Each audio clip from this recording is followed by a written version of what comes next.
Among the most fundamental principles in In-Fisherman teaching is the idea that fish move through a predictable series of yearly periods in which their behaviors can be quantified in order to help find them and catch them. These are the calendar periods of fish behavior. One calendar period in particular often is overlooked in its potential to produce exceptional fishing. After spawning, largemouth bass disperse to areas where they'll spend the long summer period. They usually seek cover, which attracts bait fish and other forage and provides safety. As water temperatures climb, weed growth becomes lush, plankton and phytoplankton bloom, and forage fish feed heavily.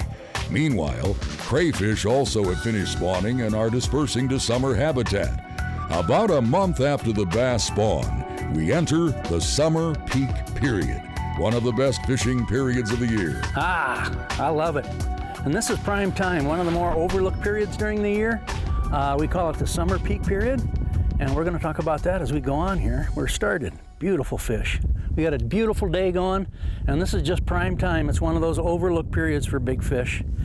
All right, back we go, buddy, and we'll talk a little bit more about it. Pretty, huh? Beautiful in the sunshine. All right, back we go. So just like we've got calendar periods, fish go through calendar periods.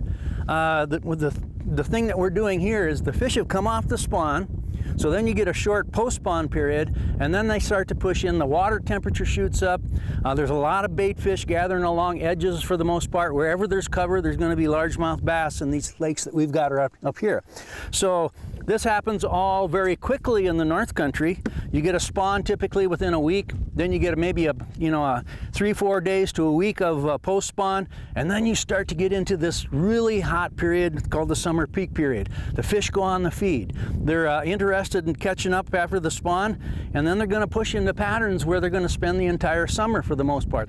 We've got weed edges here that we're going to be fishing, thus the skirted jig here with the creature hog, which has been one of the hottest baits the last 2 years for us.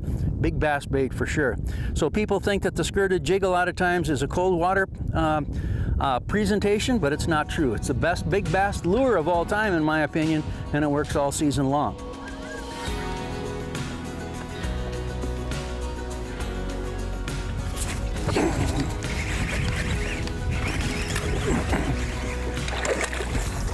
Connecting in into that same patch, which is actually quite common.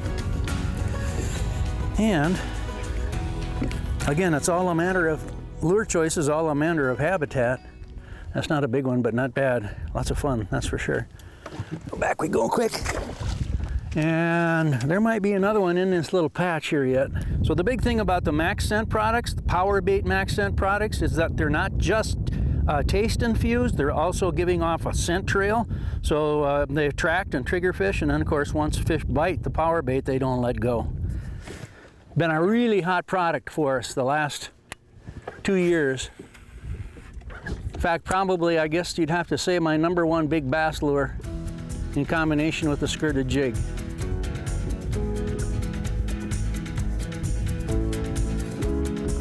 There's one. Pretty good fish. Let's see what's here. Boy, they're nice. See if we can lift him up in here. There we go. I'm impressed that there's that many fish in that small patch right there. Beautiful fish, wow. You know, and this happens all across the country. The timing is just different. So say North Texas, fish spawn, say you're on Lake Fork. So the big difference on Lake Fork is you're going to have spawning all through late March, probably all through April, and maybe some even in May. Well, so you're going to have that, it's not going to all be as consolidated as it is in the North Country. So we're going to get about a week to a 2-week period of summer peak fishing like this right here. In the south, that's going to be much more extended, just like the spawn is. There you go, bud. So a lot of the time you're going to actually be searching for weed growth and looking for that those heavier patches, and you can do that really efficiently with a Bagley crankbait like this little Sunny Bee with a lip on it. Dives about 6-8 feet deep, and you hit that heavy cover, and then you go to a different the style jig that I'm using right now. The other thing that works really well along sparser edges is a open jig hook like this right here. So in a tube, which is a great imitation of a crayfish, and this is also a great period for that crayfish connection. And then you always need a heavy cover option, so that's why the skirted jig and the Max Scent products right on there. The Creature Hog once again, and the big deal about it once more is that it's not just taste infused but also scent infused. Boy, they pull hard. It's a pretty good one. They are feisty. That is a big one. This guy's been caught before. He's got a wound. Right there, see in the corner of his mouth.